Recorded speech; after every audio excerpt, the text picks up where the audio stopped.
you dropped out of fashion school and you decided to start your own brand in your parents' basements with a minimal amount of money. And because of that, your story is really interesting because it doesn't follow the typical path of entering the fashion industry. So I was wondering if you could kind of start us off by telling us about how you got your start in the industry and then what led you to become a designer and get into the fashion industry in the first place.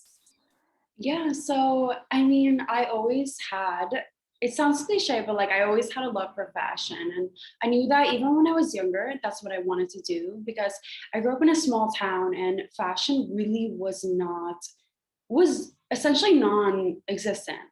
I went to a school where even like my high school was like very like sports heavy and like athletes and this and that. And like I kind of never felt like I had a place. But at the same time, I kind of just was following what I wanted to do. And I loved fashion. And although like none of my classmates or even like some of my friends at the time had as much as a love for for fashion, like as I did, it was just something that I followed through with because I knew that I loved it. To kind of go off of that, could you tell us who do you design for, and what do you hope people will feel when they wear your pieces, and what would you say the aesthetic of your brand is? So the aesthetic of my brand is definitely, I mean, our office is in the heart of New York City, you know, it's like in Soho.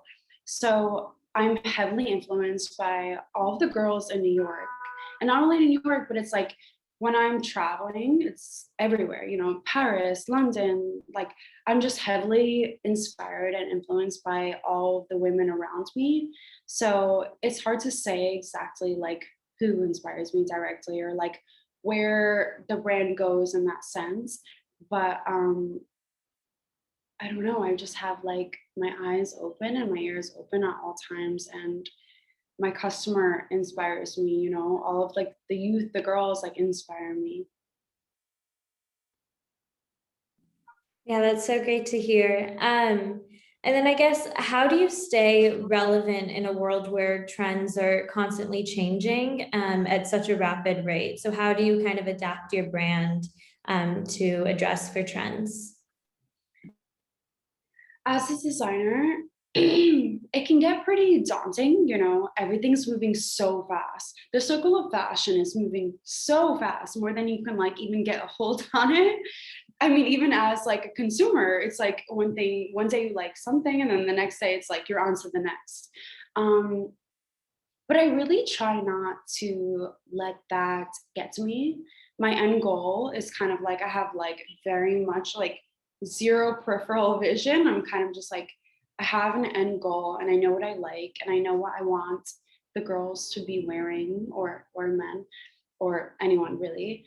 And I kind of listen to that intuition inside of me of just what I personally want to be wearing. Like I will set like kind of like a mood and environment. It's been hard with COVID because typically, I mean, for all of us, like we're going out, we're hanging out with like a lot of different people, we're in different environments, and we're constantly inspired by other people. But it has been hard not being able to kind of like be in touch with human interaction because that plays such a huge role in fashion. Like if you really think about it.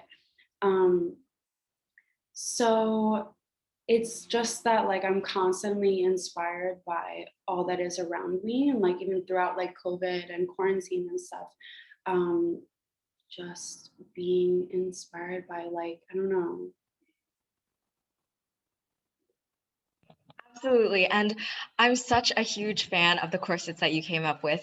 And I personally would die for one. But looking back at how you took, I guess, the inspiration from, I guess, a piece that has used to be made to restrict women and their idea of femininity and made it into something so beautiful. It's really, really wonderful. And I was wondering where you, I guess, your personal style and inspiration came from, and how did you incorporate those elements into your designs?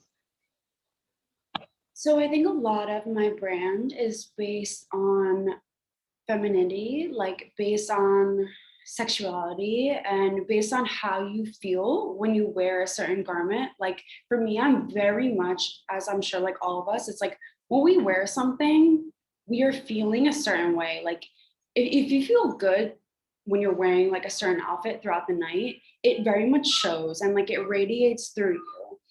And it's a very like natural feeling. So for me, I have just like, even from when I started, I fell in love with corsets, and not even the fact that it kind of like cinches you or this or that, just the feeling that you feel as a woman when you wear one. Um, a lot of my pieces are like heavily influenced by just how you feel. Like every single piece that I design, I try on myself. And if I don't feel good in it, if I don't feel like myself, or I don't feel like I can like kind of go out and feel like the best version of myself, then I literally just won't make it, or will tweak it until I feel confident. Because that's what I want my customers to feel. Like I want my customers to walk out of like the door of their apartment, their home, etc., and just feel the best version of themselves. I think we've all been in situations where you're wearing something and it's just like so tight, and it's tight in different areas. And for me, I'm never going to put something out that doesn't make me feel great or confident. Yeah, it's incredible to hear about your brand expressing and making just women feel good and feel confident in your pieces. And I also am a huge fan of the corsets. And I think it's a big thing to really empower women with your pieces. And so I'm just wondering, because the fashion industry can be discriminatory, can you tell us more about your experience being a designer who is a woman, and kind of what advice you would give to aspiring fashion designers entering a space like that? I would say that as much as I want to say it's a walk through the park and I want to like inspire people, even my boyfriend and I, we've been together for so many years, and he's also an entrepreneur, and just seeing how people treat him versus myself, and at the end of the day, we're on an equal level, although people perceive us just because he's simply a man. um, People can perceive us that he is above me, or I'm here, or I'm there. Like if we walk into meetings, him and I together, and he does not perceive me as that way at all. Like he's literally like worships me. Like, you know, we learn so much from each other. But we'll walk in meetings and people will only shake his hand and only introduce themselves to him, because they probably think that I'm just his girlfriend, or like, you know, his, I don't know, I don't really know what they think, but they don't think that I'm, until I kind of speak to them and tell them like what I do or who I am, and like open up my mouth, their first thought of me is, I don't know, that I'm just a girlfriend. And it's been really hard, you know. But my dad personally has always taught me that there is, and my mom as well, like there is no difference at all between a man or a woman. Like my mom always like instilled in me that whatever I'm doing, like whatever your father is doing, we can be on equal pages.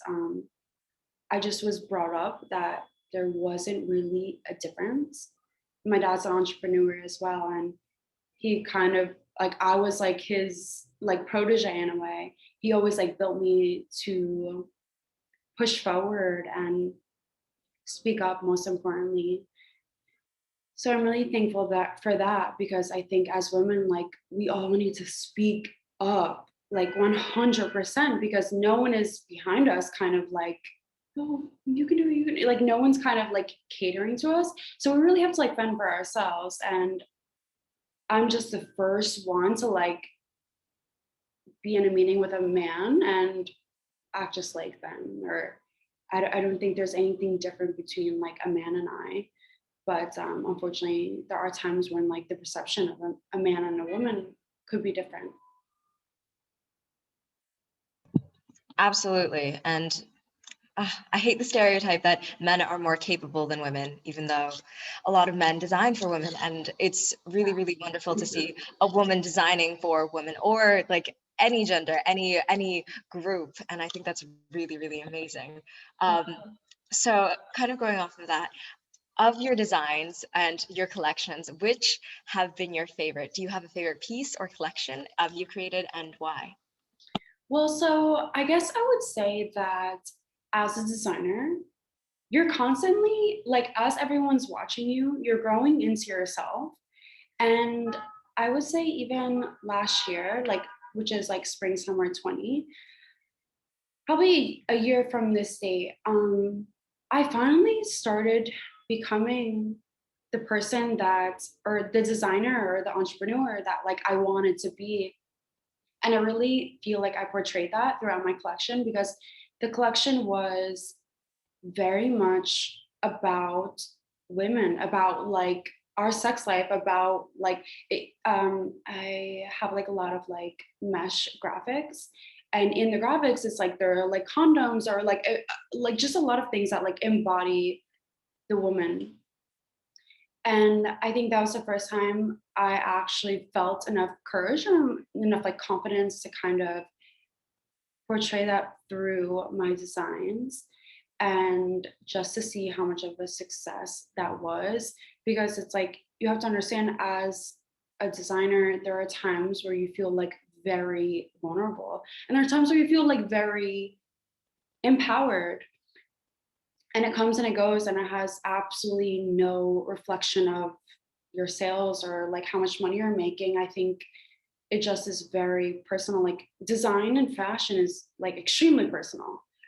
So it just felt really good for me to kind of convey that through that collection. I feel like that's when I personally like found my own power and was able to show that. And the collection was such a success. Like, it's still sold out, and people still message me and DM me, and it's all over Pinterest. And so I don't know, like, those are just like my own personal victories that I feel as a woman. Yeah, that's amazing to hear how personal that collection is, and how you're opening up the space to bring in topics that aren't typically talked about or comfortable even being expressed. And so having a collection like that, I think, is really just going beyond the industry itself and really just embracing womanhood. And so speaking of that collection, I would love to know more about what the process is like in terms of creating a collection. Can you kind of walk us through how your pieces go from sketches to actual pieces of clothing? So it's a pretty, I feel like this is one of like the top most asked questions when people are like, you know, curious, but it's a pretty lengthy process. And I can, of course, like butcher it down to like exactly like what is like logistics wise. But I always like to, before COVID, and I mean, like, that's why I kind of keep talking about it, because it's just so hard not to travel and to be inspired like simultaneously. So I feel like for me, I would travel to somewhere like London, and it's like you people watch and you're watching like all of the women, all of the men, and you kind of get engulfed and inspired by like how, I don't know, people are interacting with each other, like whether it's London, whether it's Paris, whether it's New York. Um, so my first thing is like, I'm just people watching. And it starts from there. And I get inspired by, it could be like a single person, it could be someone in my office, like it could be anything. And then it starts from just like mood boarding and collecting all of the inspiration into photographs rather than just like a memory. And then I pass that off to my designers, and we conceptualize a collection all together. And that goes from design and sketches. And then my designer and I, we sit, well, my assistant designer and I, we sit together and we kind of like explain to each other exactly what about a certain piece, or about exactly what about like a collection is inspiring us. And she makes sure that it's being like conveyed and it's being like brought to light. And then we approve every single trim, every single detail of, that's why it's hard for me to kind of explain the whole process, because like it could necessarily be like boring, but every single, literally from like a stitch to like a hem to the fabrication is all so important to me, because I really just want to like nail exactly what's in my head, and like so does my team. And then from that, we build like tech packs, and then the tech packs turn into samples. And then the first sample turns into not exactly what we want all the time, which is like a given. Then the second sample is like very much closer. And then by the third sample, we usually nail it. And that's when we decide, okay, is this like a perfect fit? Is this exactly what we wanted to do? And can we go into production with this? So it's very much like a lengthy and emotional process. But I mean, that's the fun of it. It's like you're storytelling throughout every single one of your pieces. That's amazing. It sounds so meticulous and detail oriented. I didn't realize. I mean, I think a part of me realized how detail oriented the fashion world was, but I don't think I concretely saw it as such. Yeah.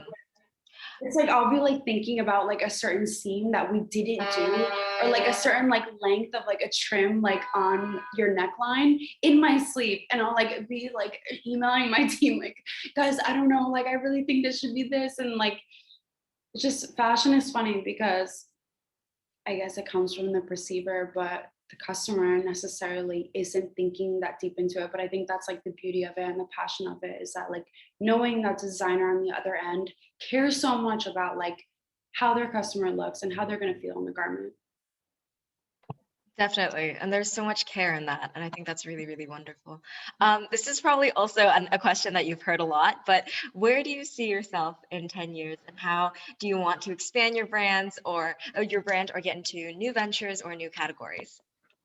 Yeah, I mean, that's definitely a question that I often get, but I personally feel like I'm just like you guys, you know.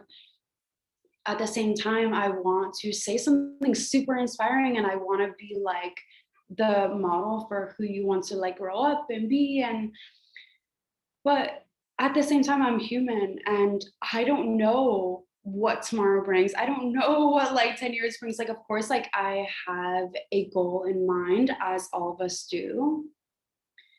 But I just have to be honest that I guess I kind of wish that someone told me this, like when I was in school, when I was like aspiring to be a designer, is that you kind of don't have everything figured out. And that's totally fine.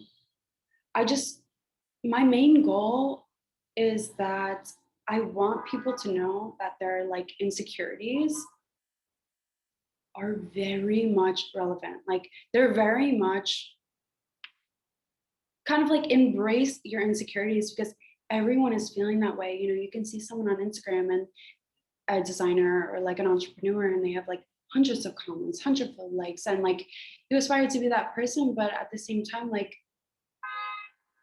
that person may not have everything figured out, and that's okay.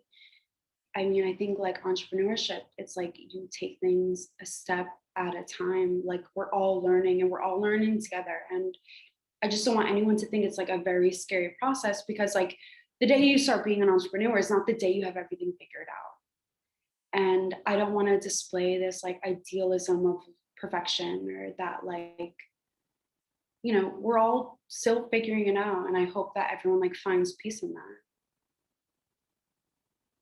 That is so refreshing to hear. And I think especially even just at Yale too, the culture of having everything figured out and needing to know what you're doing 100% of the time can really get to you. And so I think hearing that, and kind of, especially with the pandemic and how that changed everybody's life, it's so important to just understand that it's okay to not have everything figured out, and it's something that will change and progress through time. So that answer was really great to hear. And I know recently I saw that you got a TikTok and you've been using a lot of social media, and that's been a huge part of your brand. And so I'm interested in how digital platforms and networks have affected your brand in terms of awareness, sales, and then how do you perceive social media and influencer culture to be like an asset and to be within like the fashion industry, kind of your perception on the fashion industry in this new digital age? I mean,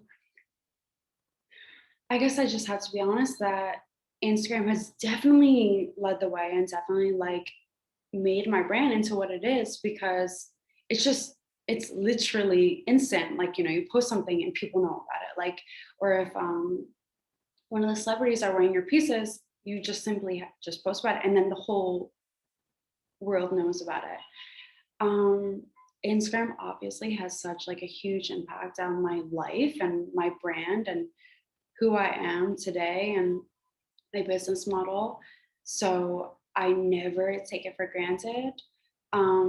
But yeah, as we're moving on towards like TikTok and all of that, it has even just, I see like I'm always checking in. I'm always like seeing the girls that tag me and post me, and then I'm looking on TikTok. Like after Instagram, I'll look on TikTok and I'll see all the girls like do like just really amazing videos, and it makes me feel really good, and it just like makes me feel like, damn, like I'm grateful for the internet in general.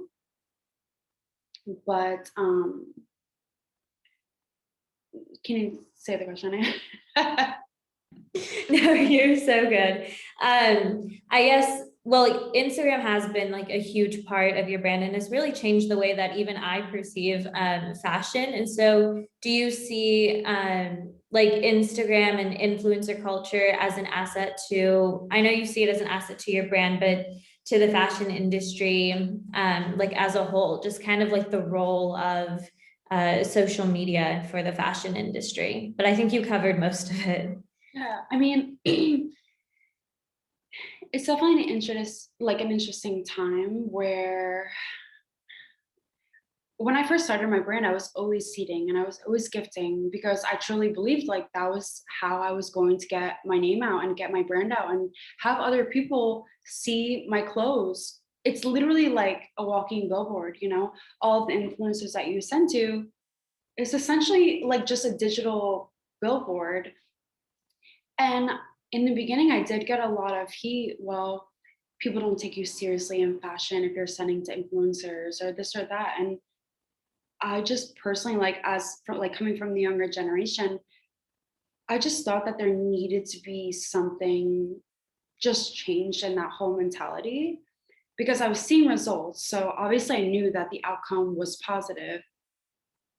And I was just looking down upon other companies or brands or high fashion brands that like weren't gifting or weren't sending things out, because there's just like a very old mentality on fashion that unfortunately all of us, I know we can like pinpoint, we can understand, but I just knew what felt right for me and I knew what was working, and I didn't care if that made me look a certain way, because the outcome was positive.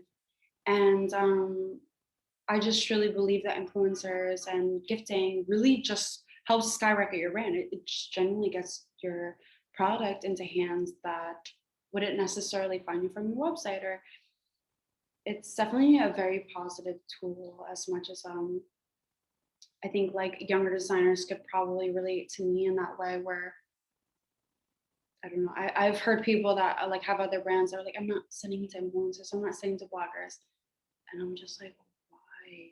You know, it's not something proud upon, like it's actually something that's helping your business and making you more relevant, kind of back to the question that you asked initially.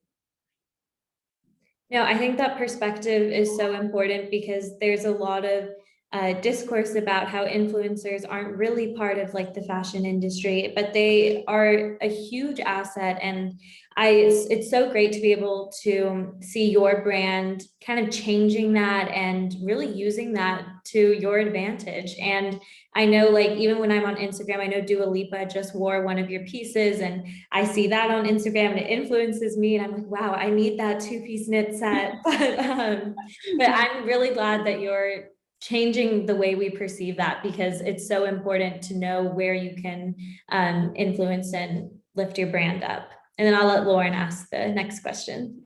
Yeah, no, definitely. Also, like, I think the over traditionalist, I guess, thought process of a lot of like heritage brands maybe that don't use influencer, I think that's personally, I think that's like a not a very good marketing strategy. After studying econ here, which is horrible class, but don't recommend. This is a little bit of a turnaround on like questions, but could you tell us what a typical day for you looks like, and what would be your like day-to-day like outfit? How do you feel like good on a day-to-day basis? Because like for me, I can't do like full glam every day, but like how do you maintain that? I guess just like the easiest answer is just to be like super authentic. Like some days I like come to the office. Well, I guess for me and maybe for all of us, like it feels good to dress up. Like it feels good to kind of like wear the outfit you want to wear. But on some days, I feel really focused when I'm just like wearing sweats. And I have like, it has no correlation to like how much makeup I'm wearing or like the image like even I guess it's an interesting thing because even to like my interns, it's like, oh, I want to like, in a way, they don't know this, but it's like, I want to dress up for them. I want them to see me as like the boss that they want me to be. But at the same time, like I'm getting the same work done and the same like business done as I would if I were to be wearing sweatpants. So I think we all kind of relate to this, where it's like you feel really great when you dress up, and I love dressing up. And like I even have a notes section of like all the outfits that I want to wear. As soon as I think of an outfit, like I write down my notes. And I don't know if anyone else is like that, but yeah, I don't think it really matters. Which I guess it's hard for me because it's like I'm in fashion, but then it's also like I'm in business and I'm an entrepreneur. So I think whatever I'm going to get done in the day does not reflect on what I'm wearing, although I do feel good when I dress up. No, I think that's so important to know that you can dress up, dress down, and still accomplish what you want to do. And I think just in general, because your style is amazing, what would you consider as some of your like essential styling tips? And in general, what do you think would be that like capsule wardrobe? What do you think are essential pieces that you have? I mean, essential pieces, I guess it like kind of reflects on what mood you're in. I would definitely say like a leather blazer, because you can kind of like throw a leather blazer on or like throw like a leather trench on, depending on like the mood. But yeah, I mean, that's a hard question for me to answer because I kind of like I kind of like organize like every single piece that I have like in a mood that I'm in, or like in like an environment that I'm in. Like if you're going to dinner, you're wearing something different. If it's like during the daytime, you're wearing something different. And that's another thing that like I base my brand upon. Like I want you to wake up in the morning and like have something DG in your closet. At the same time, like I want you to have something DG in your closet like towards the nighttime and still feel like equivalently, I guess, balanced.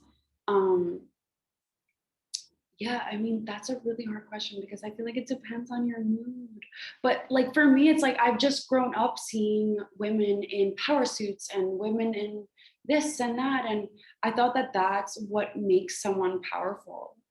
When in reality, it's not, it's like I've gotten into clubs in sweatpants just by purely like having confidence, putting my shoulders back and being who I am, or going out to dinners at like the nicest establishments and being like kind of in sweatpants.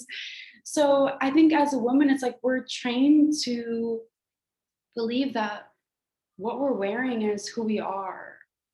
when in reality it doesn't reflect the same as a man. And I really hate to kind of like be like that, but it's 100% true. Like if my boyfriend's wearing like a cap and like kind of like a hoodie and like, you know, Prada pants, whatever, that's totally different than me wearing the same thing.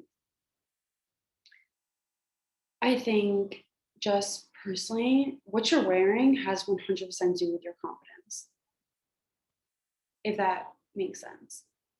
No, that definitely makes sense.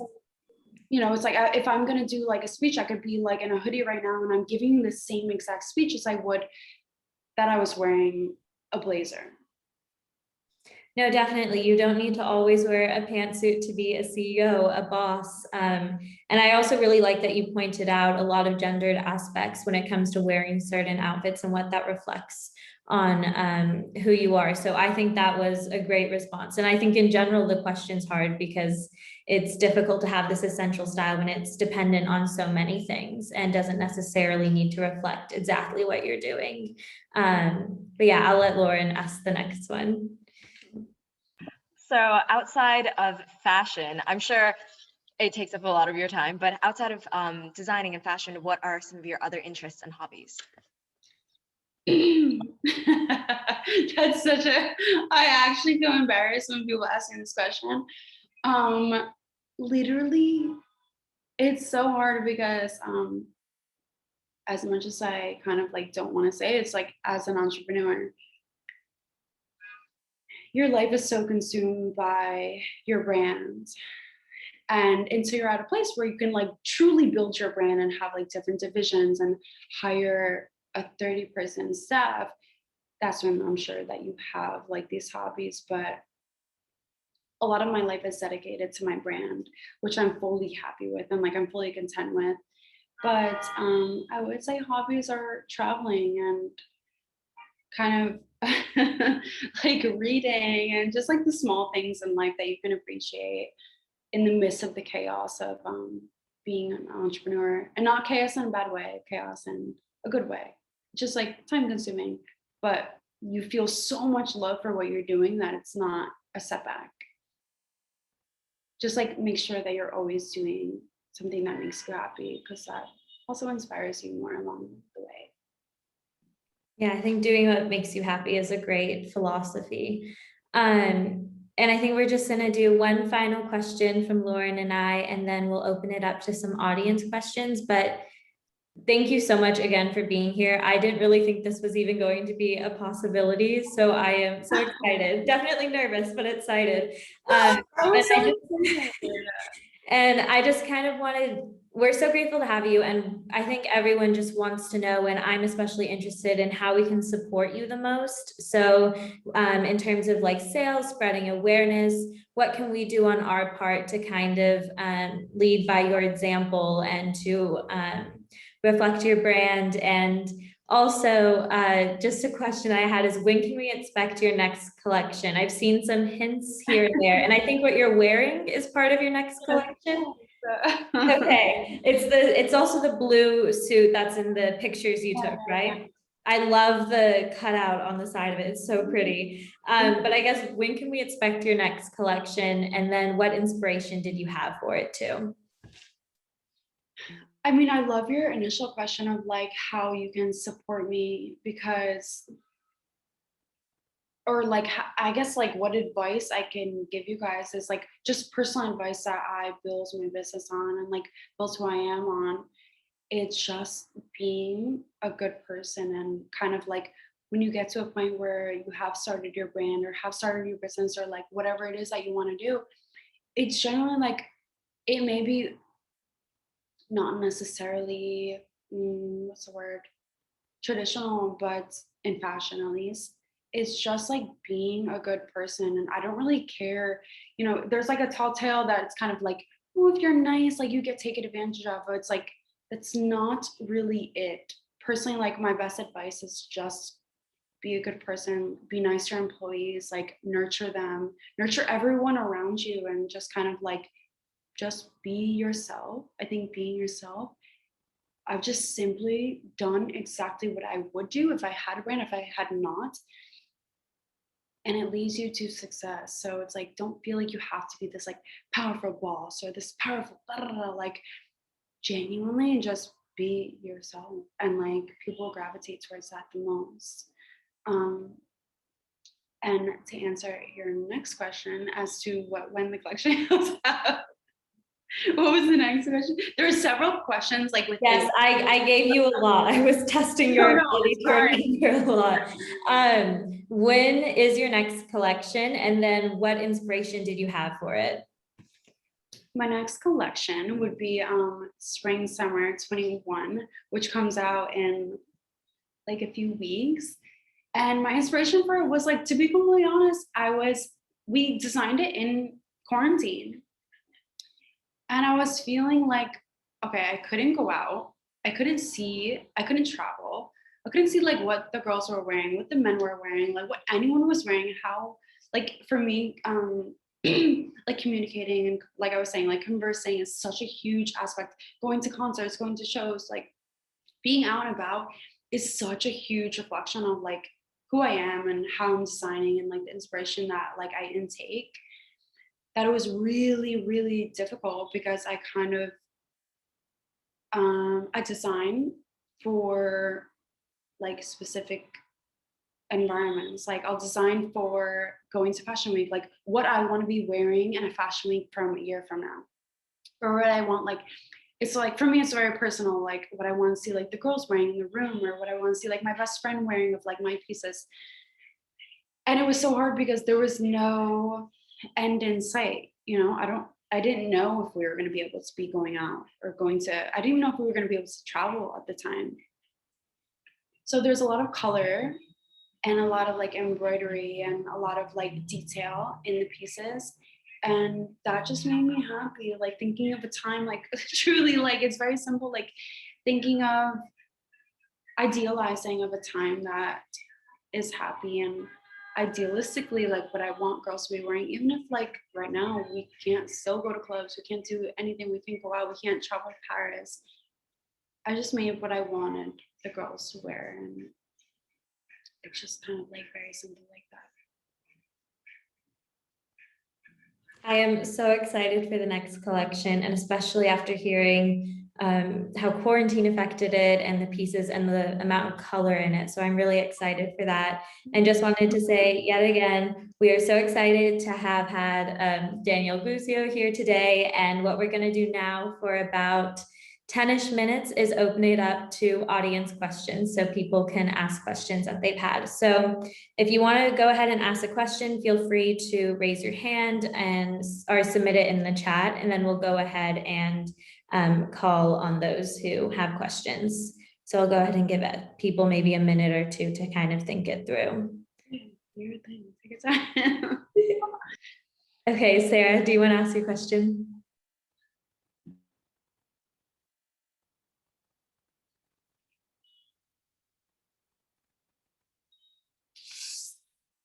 I think you're muted. Maybe let's go to Serena, and then Sarah, if you can unmute yourself, figure it out, then you have some time. Oh, you can't unmute yourself? Oh, okay. Let me see. Did that do anything different? Okay, sorry, I must have some weird setting on it. Hi, this may be kind of an odd question, but I just wanted to know what your favorite color was. Oh my god, my favorite color? That's so hard. My favorite color is definitely, obviously black, and I think green. But I have like different colors of like what I want girls to wear versus like what I want myself to wear. So I guess like my favorite color is like black and green, and then I just love when girls wear like pastel colors. I think it's just very like feminine and sweet, and I just love like watching other, especially blondes, like in certain colors. It's just hard. It's hard, but like I love all pastel colors. Definitely green, brown, and like light blues. Is that your only question? Yeah. Serena, you can go ahead and ask your question. You should be able to unmute now. Awesome. Hi, thank you so much for coming to speak with us. Of course. Yeah, I just had a question. I know you like dropped out of fashion school, and then you like I think you ended up going to community college, which I think is awesome. But I just wanted to know if you had any advice for people or someone that kind of wants to go into the fashion industry, but they don't have, any kind of formal design experience because I think you kind of had a similar situation. I mean, yeah, definitely. I had absolutely no design experience. Like, nor did I even think that I could get there. I thought, okay, well, like, my dad was an entrepreneur, and I was like, okay, like, business is set out for me. Although, like, I had a very distinct vision. Um, like, dealing with fashion head on was not difficult, but it was definitely, especially if like that's not your forte or if that's not something that you're like super knowledgeable in. For me, it was kind of just going with exactly what I wanted to do. And I guess it's hard to say, but hiring people or becoming friends with people that are engulfed in like the fashion design aspect of it, so you can understand and learn so much from them. Like, definitely ask questions. Like, I'm just the type of person, like, I'm never embarrassed to ask questions. Like, I'll ask anyone questions no matter where I am, like, especially in school too. Like, I'm just the first one to like raise my hand, and I just feel really fulfilled like when someone answers a question that I don't really exactly know. And I was the same way in business, like, or in fashion. I would hang out with my tailor who was like in Jersey, or my tailor from New York. And I would just ask him so many questions, and we'd be fitting like a pair of pants on me. And I just never felt embarrassed to kind of ask a million gajillion questions. Like, never feel like what you want to say is not validated. There's no harm in asking. Do you think that answers your question, or? Yeah, absolutely. Thank you so much. Of course, yeah. I think it's just like not having an ego and just simply living life like a kid, just like asking whatever it is to whoever it is. I've even had like long in-depth conversations with like Uber drivers.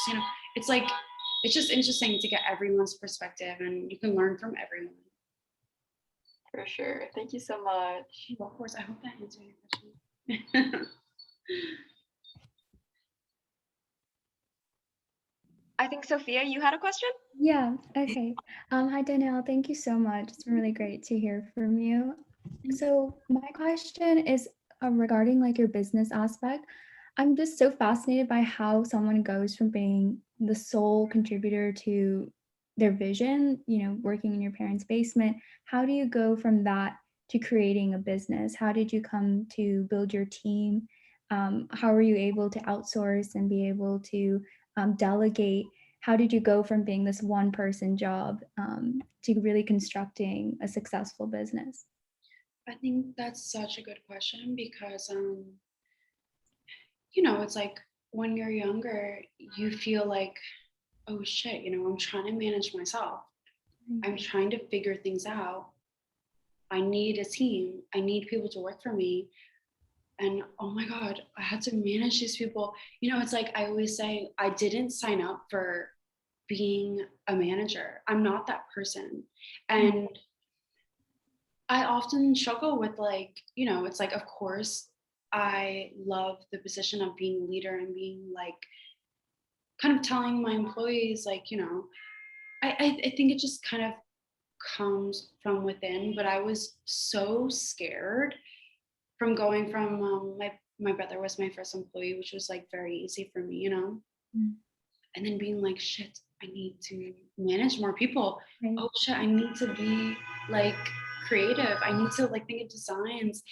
So you kind of you're handed like a lot of different tasks at one time, and it could be extremely daunting, especially when you're in like a vulnerable place.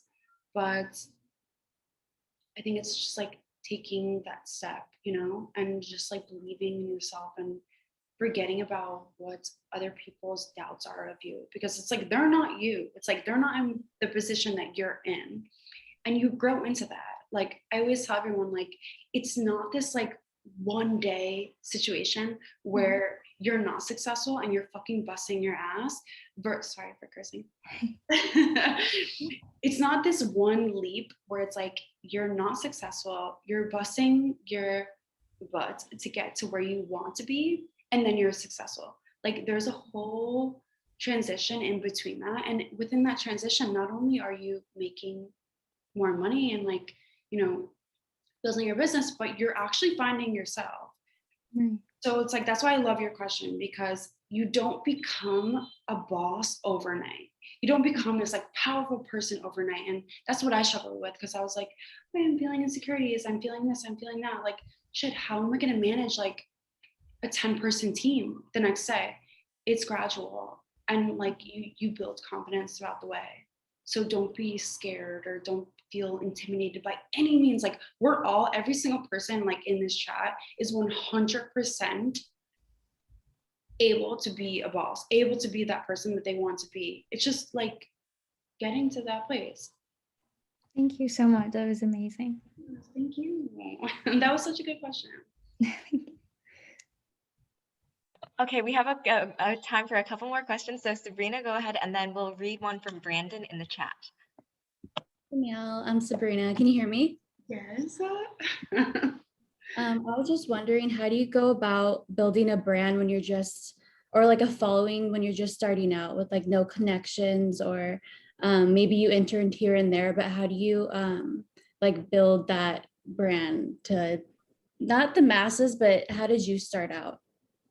I think one, not being embarrassed by posting, you know, like I guess like for instance, like on Instagram, not being embarrassed by posting every single day your process or like new pieces, or say you get like one comment and it's from like your cousin, you know, it's like you had to find that willpower to just like push through the ego of it all. And eventually you build a strong foundation of followers and connecting with them, you know, especially right now. Like when I started, we didn't even have like Instagram stories. Like I wasn't able to like connect with my customer and talk to them and kind of even like Q&As, anything like that. I think it's like connecting with them with any kind of way that you can, literally. And I think when you love a brand, think about like why you love a brand. It's like you feel close to them, like you feel connected with them. And why is that? I think like kind of like infiltrate that like within your own business model, you know, like make people feel closer to you. Be yourself and be open, because people are going to connect to that.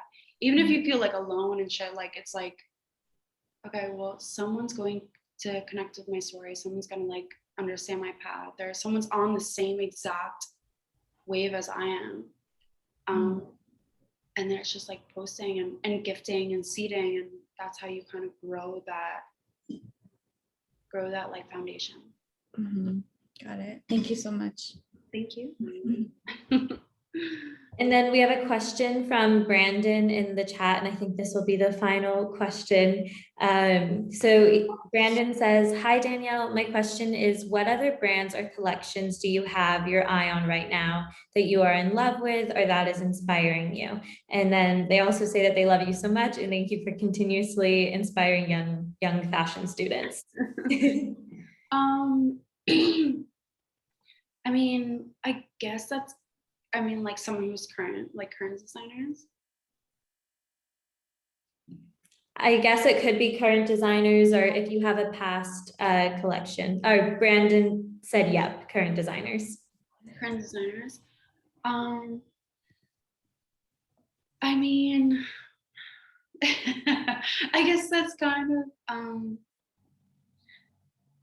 I think that when you have a brand, you kind of have a one-track mind, and not like an oblivious way, and not in like any kind of like ego way. It's like you're really just focused on your brand. And I have a few people that I personally look up to that have like bigger brands than mine. But also I have people that I look up to that have smaller brands than mine, and just seeing how they like, I guess there's so many like elements to this, to what inspires me, that it's like, it's hard to explain. It's people inspire me for different reasons. You know, it's like I see my one friend, one of my best friends, and he's just like popping on TikTok, and I'm just so inspired how he can be like such a successful designer and make like beautiful pieces, and have TikTok be his be such like a strong, I don't know, like team to kind of support him. I don't know, it's just kind of a hard question, because it's like you look up to the older designers, but they're not doing what you're doing, and it's not the same path as exactly like what they had done. So, God, as much as I want to answer this question, it's kind of like you're your own inspiration, and you have to kind of like look back at yourself and look back at like what you believe in and follow that. But it's something good to be like inspired by people around you. I think I get inspired by like the way someone like posts something, and the way someone like takes like a video of something on Instagram, and I'm like, okay, that makes sense. Like you conveyed your product to someone in a very like precise way. I'm inspired by that. And Instagram is all analytics, so you can see like what people want to perceive and how they want to perceive it. Sorry, that's just like a hard question, because I feel like you're kind of like just constantly inspired by everything around you.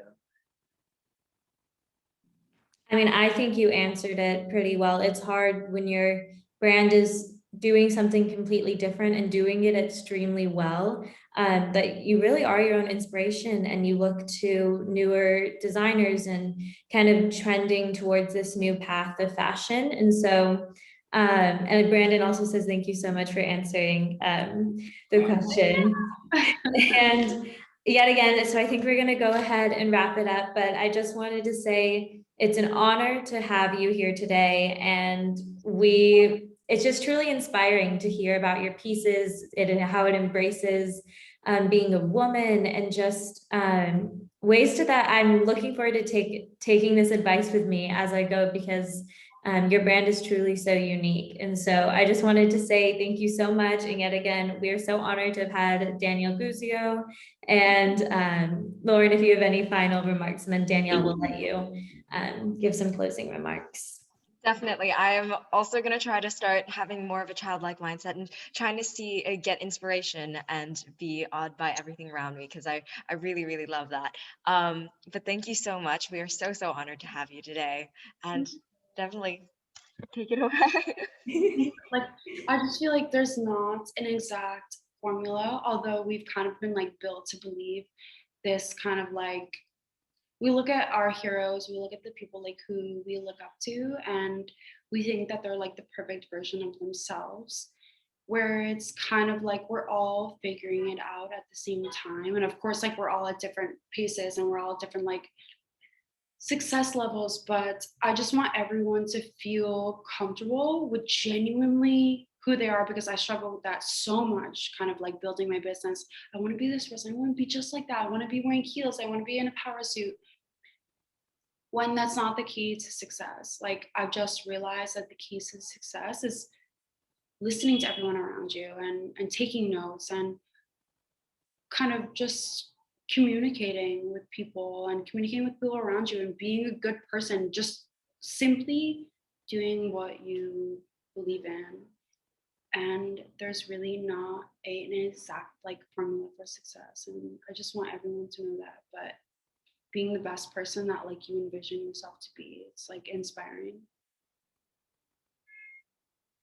Let's give a Zoom hand to Danielle. Yeah, thank you so much.